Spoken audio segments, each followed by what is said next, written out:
Staff does a great job in helping the petitioners work through the process, but by putting together a review guide that alerts the development community as to what's expected and what the process is, just very simply as a checklist, and put that on the village's website. It's another recommendation that that we felt that the village could take on. The implementation section of the report, I'm not going to go through each one. I wanted to save some time for discussion, but what the implementation section does is it takes all of the recommendations that we just went through and it assigns jobs and staff members to do those jobs. So for instance, if we were to look at the signage piece, it would say assign a staff person to take on the wayfinding signage project and oversee the development of the signage, oversee the development of the branding and the logo use. And the way that these charts are organized is it says who is going to do that, and it's usually a staff member, and it usually requires some board review and approval. And then it would be when that task is due and how much it would cost. And if you look through the implementation section, the costs are generally staff time. There's not a lot of dollars associated with these things, but it's usually more organizational type things that can happen. So we've identified implementation steps for each of these topics that we went through. We've also identified using rule of thumb cost construction numbers. We've identified cost estimates for the development of the roadway improvements and the streetscape improvements, and we've identified some grant opportunities that the village can look towards to implement some of these things. It's not the kind of thing that's going to likely happen overnight or in a year, but it's a roadmap for the future that we think that the village can work towards piece by piece. And I will say, having worked on other similar assignments, is that when applying for funding, whether it be state or federal, if there is a publicly documented involvement process like we have here, those projects are usually looked on more favorably than others. So, you know, I think we're in a great spot here. We're looking forward to the public open house meeting, which is scheduled for February 27th here, and it will be organized like an open house type meeting that people can come in and look at the different pieces of the plan. If they're interested in economic development, they can go to that part of the room where the economic development consultant is, and same for transportation and streetscape. And we'll be here to, you know, field their questions and provide clarification. But beyond that, I believe that this is scheduled to go before the board on March 11th for adoption. And so with that, I'm happy to have a discussion and answer any questions that you all may have. What would the time frame be after adoption? After adoption, you would have the corridor plan to hopefully implement, you know, as time and budgets allow. But there really is no set time frame to get everything done. So, one of the questions I had was parking on 95th Street. I mean, years ago when they eliminated that parking, I felt it was a shame. It destroyed some of those businesses, especially on the north side of the street. And but we're not going to increase parking. We fought the good fight, and we really tried hard with IDOT to include additional parking, to put parking back, and we were street, right? told that along 95th Street. Yeah, along 95th. What we settled on is that where existing parking on the street is present today, that we could support it, but IDOT as a policy will not put on new on-street parking on a street like 95th. And we did not want to present to the village an unrealistic plan. So that was why we've got only the existing parking that is there today. Yeah, it's a shame. I agree completely. Sometimes I drop my truck off at Spitzer's for service and I walk up to Starbucks, and I always felt it's a shame that all those little mom and pop stores that people just drive right by them. Yeah, yeah. Terry? I didn't see any recommendations on pedestrian safety in and around 95th Street at the tracks. Many times those trains that come in from the southbound, a lot of people get off, and especially in the wintertime when it's dark, a lot of people risk their life crossing that street. Yeah, it's a really challenging intersection because the railroad is coming at an angle. And so one of the recommendations, IDOT will not permit us to have a authorized pedestrian crossing at the tracks. But what we did was we've shown a landscape median in that area with a paved median is a piece of that. And so unofficially, it probably will still become a place for people to cross, but at least it will be better defined. Well, if it was lighted better, or even some flashing signals while the trains are parked there before they take off. Well, that's a great point. Would at least Yeah, warn the cars that there's people crossing. yeah, that's a good one. Thank you.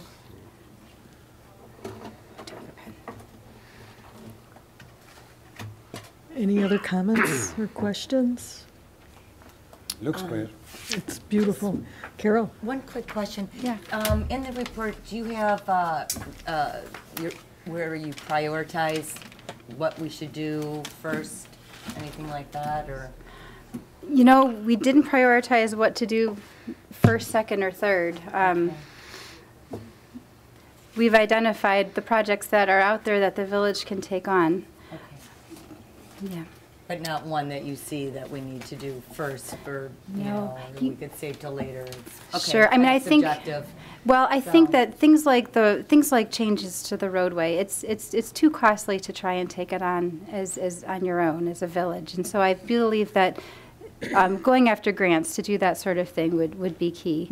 So that would not be a first priority project. But there are other things like we've identified things like relocating the planter pots. That's a simple first thing. The gateway signage. The village is already working on the Museum Drive extension. So those are becoming their first priorities, it seems. When you talk about expenses, Yeah. does that, for the highway, does that include the landscaping you showed up down the middle of the street? That would be expensive and Yeah. costly to do? That's correct. It Yeah, does. I think that really makes a statement as you drive through town. It To have does. that kind of landscaping. Oh, yeah. I don't know if anyone is familiar with the Skokie Sculpture Park up in Skokie, which is near our office in Evanston, but it's property that was owned by the Metropolitan Water Reclamation District, and it was leftover property, and there was interest to add a sculpture park, and so this started 30-plus years ago, and it really started small, that they got a couple of donated sculptures, and now over time, they've been able to become very successful and very particular about which sculptures they take on, and I think that the same sort of thing can happen here. It's just got to start small and then build up sort of a reputation for yourselves as this artist place. I think with the 9/11 memorial that's on the backside of the Metro, you've already sort of set a precedent that you only will take high-quality stuff, and it's really tremendous. It's a Yeah. wonderful sculpture piece that you have. I've seen that in Flossmoor, too. They do a lot of sculpture in that town, and it just gives it a class Yeah. environment just to go past that and sends a message. Absolutely. I saw a hand raised in the audience. No? Larry? Mayor and board, going to what trustee Desmond said, timetable. If you adopt on the 11th, your next step is you have an adopted plan, as Jody said. That has you ahead of many communities for getting federal funding. And the venue is the Southwest Mayor's Conference. And that, as you know, is chaired by Mayor Bennett and Taylor Fields. He also is president of the Chicago Metropolitan Area Planning Department. Much of what you see going on in Orland along the range, there is matching monies, but to do that, change medians, and do a lot of that expensive work, you want to get a grant application following the plan in and seek federal funding. And many of the guidelines of federal funding now require green belting, require the bicycle, what they call complete streets, attention to that. So I think that would be the timetable, Tim. It takes several years. For example, what we're doing, which appears quiet, you've taken actions as a board and the prior board, but you're going to get traffic signals at Grant, and you're going to get the ability to do some land acquisition using federal dollars. That's a $1.5 million grant that we have ongoing. You're doing preliminary engineering, just like Jody. It started with a plan.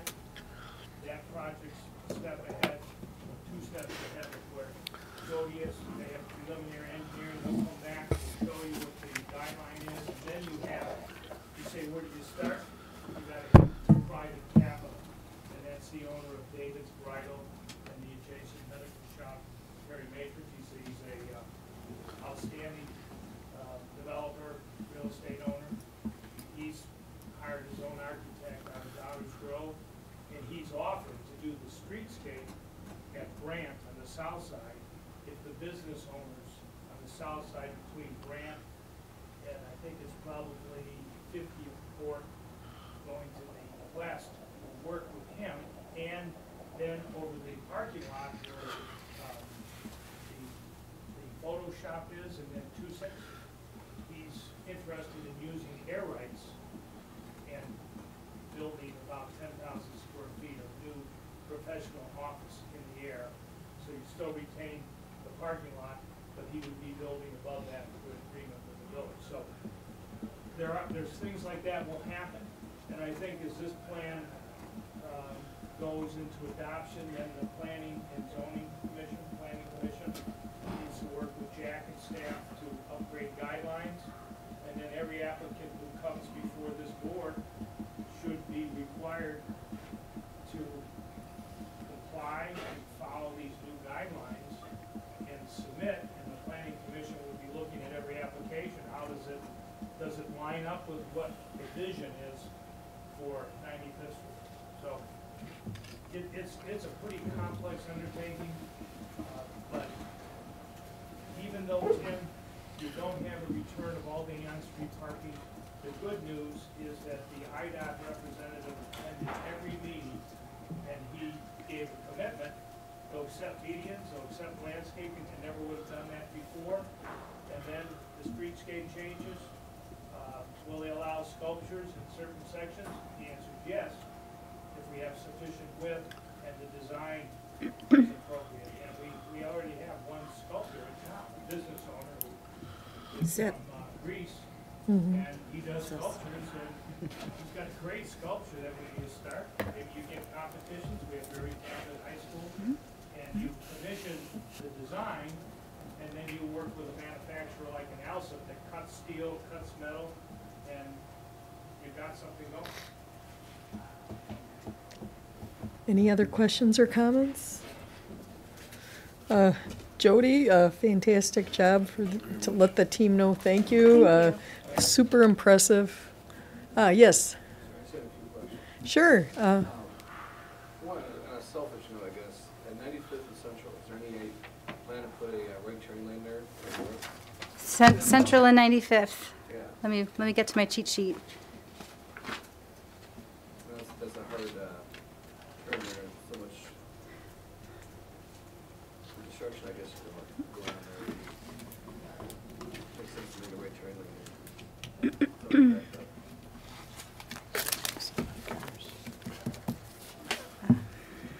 Paul, did you say Central and 95th? Correct. For eastbound traffic going south? Correct. Okay. That's an interesting point, that is a parking lot there. Right. And that's a site that probably in the future has strong economic development. There's a lot of interest in doing something.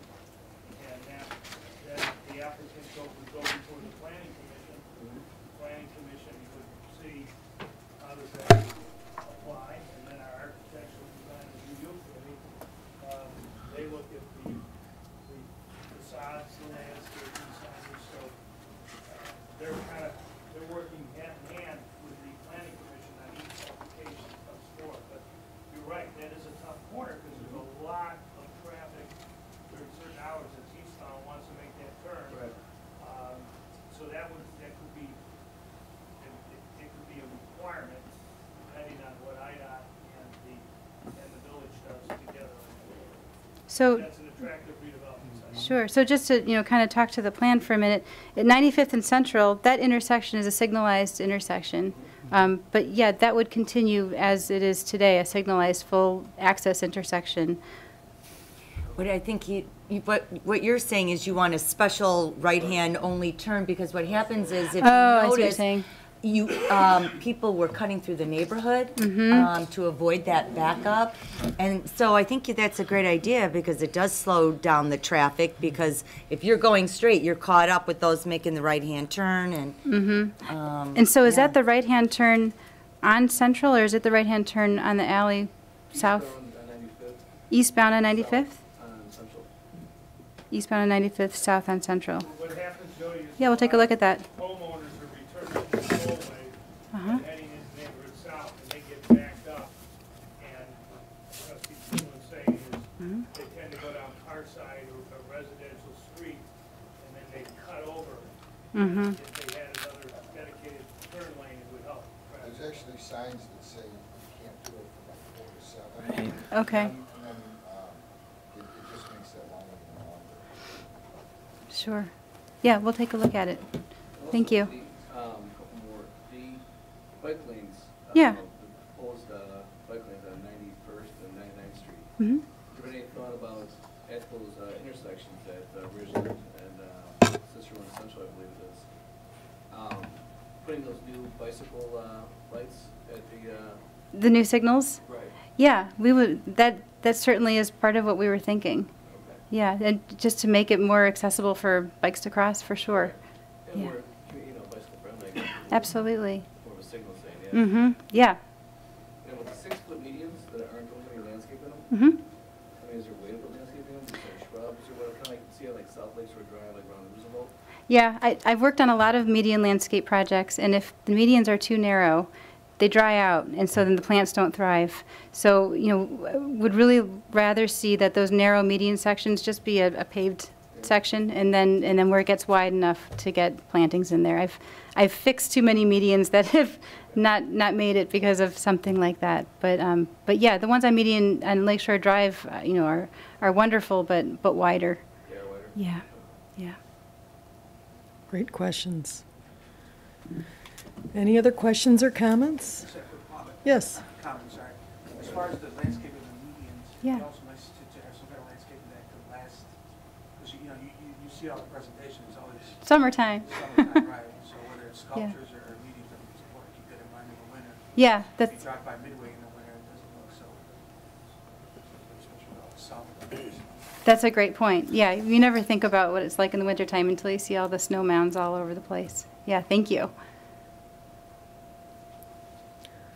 Jody, great job. Thank you. Great job. I really love the sensitivity to the pedestrians crossing 95th, and especially around the high school. It terrifies me when school gets out. They just kind of stream out there, and Yeah. it scares me. So thank you very much. And one last call for questions or comments. Okay, great. Okay. Yeah, Uh-huh. Thinking about the snow we had this year. Yeah. Which, it's not gonna happen every year, hopefully. Knock But on wood. with the medians going down 91st Street, when the plows are, how's that gonna, how are the plows and the snow gonna, where are they gonna go, or how's it gonna affect them? We don't plow the median, we plow the curb. It's more of an issue on how you handle, I've heard the wider sidewalks, which I think in a case like this would make it a plus for folks that have to keep the pathway. It's pretty tough, the windrow, in front of your house, or in front of your business, Annie. It's getting pretty big, which makes it tough along there, but they managed to do their walkway. Your neighbors directly to the west have it done as well, the leather shop. Deja Vu does have theirs, but I think a little bit wider sidewalk where you can get it helps. But we don't plow in the median, if you notice that. Some communities do, go a little bit further west, you can see Bolingbrook and those areas, and it's tough now because of the windrows falling into the street. So we've always traditionally plowed to the curb. I think to add to that, the median always tapers to a left turn lane where it hits an intersection, so it would be really challenging to even try to plow to a median. So I think the village is smart to always plow to the other side. Good. Well, thank Okay. you. I just want to say that it's been a real pleasure working with you all and with the staff. And if there's any other additional comments or questions, we would still love to hear them. It's beautiful. Thank you so much. Thank you. And I'm going to adjourn this special meeting. I need a motion, I guess. Motion to adjourn. Properly moved by trustee Vorderer, seconded by trustee Desmond. All in favor? Aye. Opposed? Motion passes. Okay, thank you. Adjourned.